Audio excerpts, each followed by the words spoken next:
皆さんこんにちは。チベットディスウィークへようこそ。こちらはチベットテレビの天神ラクフェルと申します。チベットダライラマ保護、そして CJ に関する1週間のニュースをお送りいたします。それではまずヘッドラインを見ていきましょう。ダライラマ保護はラタクへ出発されました。ダライラマ保護と中央チベット政権は安倍晋三元首相の逝去に哀悼の意を表明しました。ペパスリン出席大臣は北インドのビール・チョンタラを訪問しました。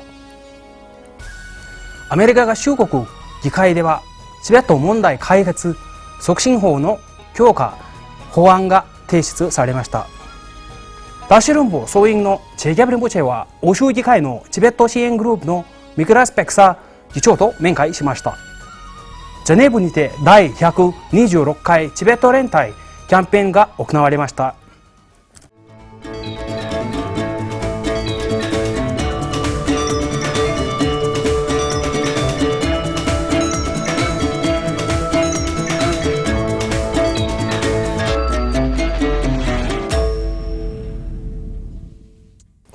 7月14日木曜日の朝、ダライラマ保護はダラムサラの邸宅からラダクへ出発されました。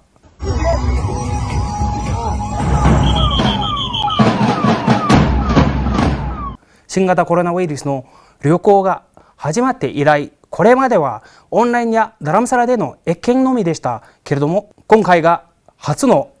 外遊となります。ダライラマ保護は7月8日金曜日に安倍晋三元首相の急逝に哀悼の意を表しました。保護は生前の安倍氏からの熱い友情とチベット人が守り続けてきた豊かな仏教文化並びにアイデンティティに対する支援に感謝を述べ、彼は他者への奉仕において誠に意義深い人生を送られたと述べられました。さらにペンバツリン出席大臣、亡命チベット代表者議会の憲法ソナムテンベル議長、情報国際関係局のノルジェンドーマ大臣も安倍晋三元首相の逝去に心からの哀悼の意を送りました。ペンバツリン出席大臣が率いる中央チベット政権は7月11日月曜日、日本の安倍元首相の悲劇的な逝去を悼み祈祷会を行いました。安倍元首相は7月8日金曜日、選挙の応援演説中に銃撃されて67歳の若さで亡くなりました。彼は日本の総理大臣として最も長く退職していました。北インドのチベット人居住区への公式訪問中のペンバツリン出席大臣はヒマチャルプラデシュにあるビールとチョンタラのチベット人居住区を訪問しました。大臣は総員を表敬訪問し、集落内の学校や施設も訪れました。またビールデーゲートビールチベタンソサイティのチベット人らにスピーチを行いました。2日間目、ドルジツデン議員と居住区管理官の天神直し NGO の代表者に向けられ、出席大臣はビール・チョンタラ南西チベット人居住区事務所 TCB チベット子ども村と STS サンボダチベット学校チョンタラを訪れ、学校の旧校棟でスタッフや生徒、地元のチベット人たちと対話しました。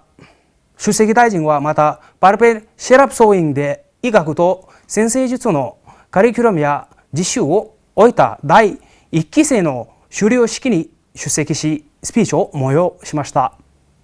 その後、ニューデリーにてマシュルティラのサミエリンチベット人コミュニティを訪問予定です。アメリカ合衆国議会では下院外交委員会のマイケル・マッコール筆理事、テキサス州共和党員と中国問題に関する連邦議会行政委員会の共同議長、ジム・マクガワン下院議員、マサチューセッツ州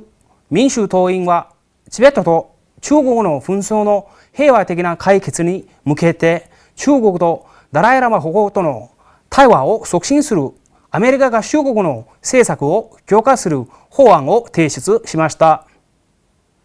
中央チベット政権とチベット事務所ワシントン DC は米国下院のこの動きを歓迎しました。チベット問題解決促進法とは、アメリカ合衆国では長年にわたる超党派の政策で国際法の原則に基づき、チベットと中国の間の問題の本質を適切に反映させて対話を促進させることを目的としており、中国当局とダライラマまたはその代理人との間の交渉を活性化させようとするものです。2010年以来正式な対話は行われておらず、中国当局はさらなる対話の要件としてダライラマに不当な要求をし続けています。中央チベット政権が主導するパンチェンラマ11世現任主義ニマ氏の支援キャンペーンの一環としては、亡命中のタシルンポ総員の総員長であるジキャブリンポチェは、国際関係局チベット支援課のドゥプテンキ課長とともに欧州議会のチベット支援グループのミクラス・ペクサー議員に面会しました。リンポチェはペクサー議長にダライラマ法法とパンチェンラマとの間の特別な精神的な関係性について解説し、パンチェンラマの健康状態や所在について重大な懸念を表しました。また欧州議会に対しては中国大使にパンチェンラマ11世との面会を義務付け、彼の健康状態と所在を確認することなどを求める動議を可決するよう要請しました。スイスの亡命チベット人家族のグループがジャネーブの国連ビル前に集結し、第126回チベット連帯キャンペーンを行い、国連にチベットの自由と平和を回復するよう求めました。チベット事務局ジャネーブのティンレイ中期代表とチミーリクジン元代表も参加しました。国連人権高等弁務官のミシェル・バチェル氏と国連事務所総長アントニー・ブリンケン氏に宛てた126回目のアピール文書では、チベット人たちは国連と世界各国政府に対してチベットとチベット人を中国政府の独裁と抑圧から救おうよう訴えています。この運動は中国の支配下で亡くなった120万人のチベット人とチベット内に住むチベット人を追悼し、市民としての非暴力不服従の究極の形としてチベットで焼身自殺をしたチベット人に敬意を表して行われたものです。